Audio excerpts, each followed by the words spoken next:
Okay, good morning.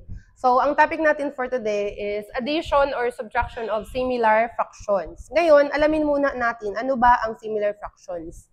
So, pagka sinabi natin similar fractions, ito yung mga fractions na merong same denominator o yung mga denominator nila, yung mga nasa baba ng fraction, ay pare-pareho. So, paano ba natin ginagawa yun? There are only 3 steps to do so. So, ang first step natin is copy the denominator, and then the second step, add or subtract the numerator, and then simplify. So, let's start. Try natin tong sagutan number 1. So, we have 2/3 and plus 5/3. So, sabi dito sa first step is to copy the denominator. Ano bang denominator niya? 3. So, copy natin si 3. And then, add or subtract the numerator.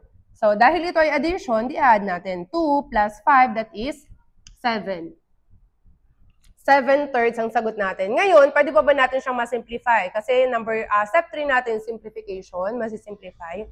Pag sinabi natin simplify, ibig sabihin, magdi-divide tayo ng isang number dito sa numerator at sa denominator, kung meron pang number na pwedeng i-divide. So, since wala na siyang ibang pwedeng i-divide, 7/3 is our final answer. So, ito na siya. And then, try natin number 2. Sabi dyan, copy the denominator, which is 2. And 3 plus 7, that is 10. Then, isi-simplify natin kapag kakaya pa. 10 divided by 2 is 5. That is why our final answer should be 5. So, 5 na yan. Number 3, copy the denominator again, 7. Then, 10 minus 8, that is 2. And 2 divided by 7, or 2 over 7 is, wala naman na siyang pwedeng i-divide na number dito kay 2 at kay 7. Kaya ito na. Wala nang pwedeng i-divide pareho. Ano? So, siya na yan. Then, try natin itong sagutan, number 4. Ito tayo. Move lang natin. Number 4. Dapat pala ay magugulo. Dapat hindi na muna. Okay, sige. Wait. So, sagutan natin ang number 4. Sabi natin, copy the denominator, which is 5. And then, perform the operation. If it is addition, then add. If it is subtraction, then subtract.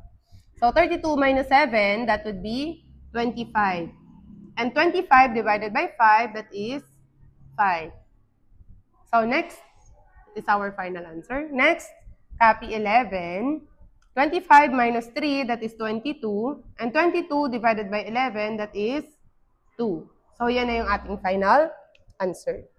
Try nyo sagutan yung ipa-flash natin dyan sa screen. Lagay nyo dyan sa comment section yung sagot ninyo and yung solution. And kung meron din kayong tanong, pwede nyo itanong dyan.